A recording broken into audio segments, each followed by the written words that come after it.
आनंद शर्मा के दो बेटे थे। बड़े बेटे कृष्णा की पत्नी का नाम था आनंदी और छोटे कुंज की पत्नी का नाम था नीति। वैसे तो शर्मा जी की दोनों ही बहुएं पढ़ी लिखी, सुरक्षित और सभ्य थीं, लेकिन बड़ी बहू की एक आदत थी जिससे पूरा परिवार परेशान था। बड़ी बहू आनंदी बाकी सारे काम तो खुशी खुशी कर लेती थी, लेकिन सब्जी बनाने से न जाने उसे क्या चिढ़ थी। जब भी किचन में सब्जी बनाने की बारी आती, या तो वो सब्जी का काम देवरानी पर टालकर दाएं बाएं हो जाती, या फिर अगर बनाती भी तो बेमन से बेस्वाद सब्जी ही बनाती, जिसे खाकर सबकी भूख ही खत्म हो जाती। एक दिन, नीति, मम्मी जी से पूछ लो ना आज लंच में क्या बनेगा, और जैसा मम्मी जी कहे वही बनाकर तुम रेडी करके दो। तब तक मैं गुड्डू का स्कूल का होमवर्क करवा देती हूँ। रोटी और चावल मैं आकर बना दूंगी, और ऐसा करना तुम बर्तन भी छोड़ देना, वो भी मैं ही देख लूंगी। नई आई देवरानी को काम समझाने के बाद आनंदी अपने कमरे में जाती है। चलो, जब से ये नीति आई है कम से कम इस सब्जी बनाने के झंझट से तो मुझे मुक्ति मिल गई है। अब ये माँ जी से पूछकर दिमाग खपाती रहेगी कि क्या बनेगा और क्या नहीं, और मैं आराम से जाकर रोटियां सेक दूंगी। मम्मी जी, लंच का टाइम हो रहा है। भाभी ने कहा है कि मैं आपसे पूछ लूं कि लंच में क्या बनेगा। आनंदी की चालाकी मैं खूब समझती हूँ। जानबूझकर सब्जी का काम तेरे ऊपर छोड़कर गई है। सब्जी बनाने में पता नहीं उसे क्या आफत आती है। वैसे एक बात कहूँ बेटा, जब से तू शादी करके आई है ना, हमारे तो भाग खुल गया, वरना रोज इस आनंदी के हाथ की बेस्वाद सब्जी खानी पड़ती थी।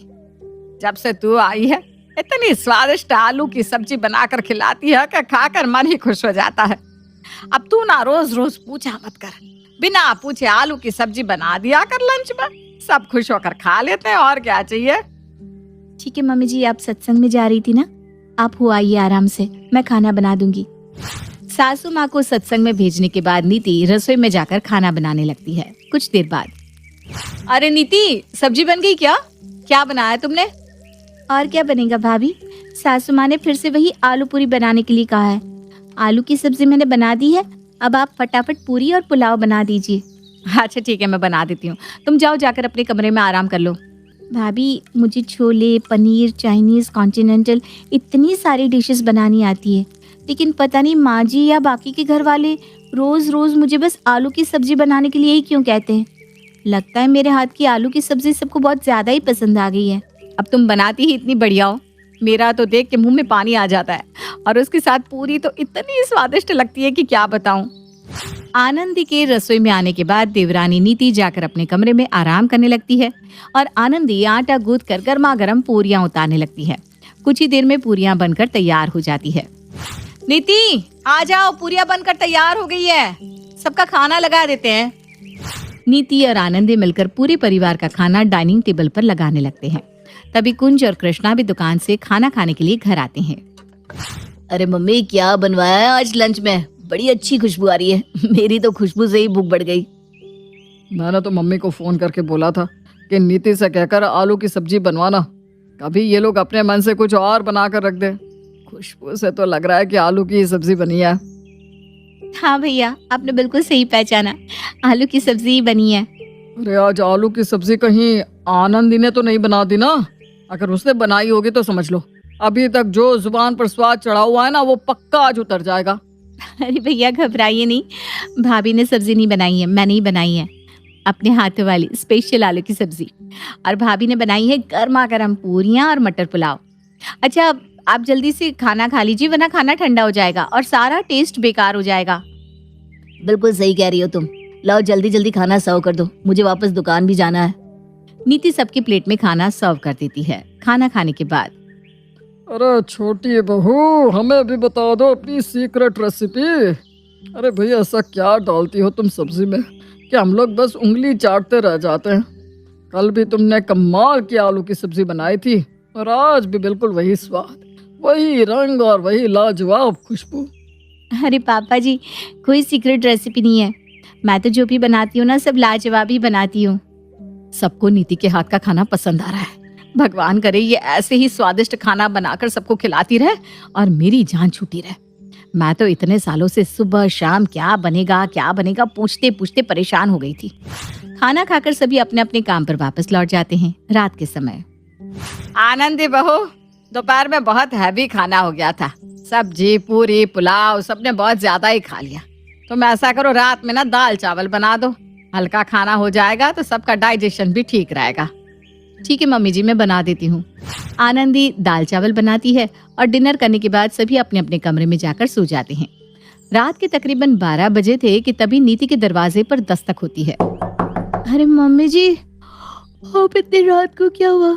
आपकी तबीयत तो ठीक है ना? कुछ हुआ है क्या? अरे नहीं नहीं बहू, कुछ नहीं हुआ, तुम घबराओ नहीं। वो जरा मैं ये कह रही थी कि दाल चावल तो बेटा 2 घंटे में हजम हो गए और मुझे ना बड़ी तेज की भूख लग रही है, तो ऐसा करना थोड़ी सी पूरी सब्जी बना दे। अच्छा, आप चलिए, अभी थोड़ी देर में आपको पूरी सब्जी मिल जाएगी। नीति अपने कमरे में आकर अपना मोबाइल उठाती है और मोबाइल से ऊपर के फ्लोर पर सो रही जिठानी आनंदी को फोन करती है। भाभी, मम्मी जी को फिर से भूख लग गई है और वो खाना बनाने के लिए कह रही हैं। अरे नीति, ये क्या तमाशा है? अब रात को 12 बजे को और खाना बनाएगा? आप चिंता मत करिए भाभी, मैंने जुगाड़ कर दिया है। आप बस थोड़ी सी पूरी तल दीजिए, सब्जी का मैं देख लूंगी। नीति की बात सुनकर जिठानी नीचे आकर रसोई में पूरियां बनाती है और वापस अपने कमरे में जाकर नीति को फोन लगाती है। नीति, मैंने पूरियां बनाकर किचन में रख दी है, अब तुम जाकर अपनी सब्जी का देख लो, मैं सोने जा रही हूँ, पहले ही बहुत लेट हो गया है। सुबह मुझे गुड्डू के चक्कर में जल्दी भी उठना पड़ता है। हाँ हाँ भाभी, आप सो जाइए, मैं देख लूंगी। नीति रसोई में जाकर दोपहर की फ्रिज में बची हुई आलू की सब्जी निकालती है और अच्छी तरह गर्म करने के बाद पूरियों के साथ सासू माँ के कमरे में ले जाती है। ये लीजिए मम्मी जी, गर्मा गर्म आलू की सब्जी और पूरियां, पेट भर कर खाइए।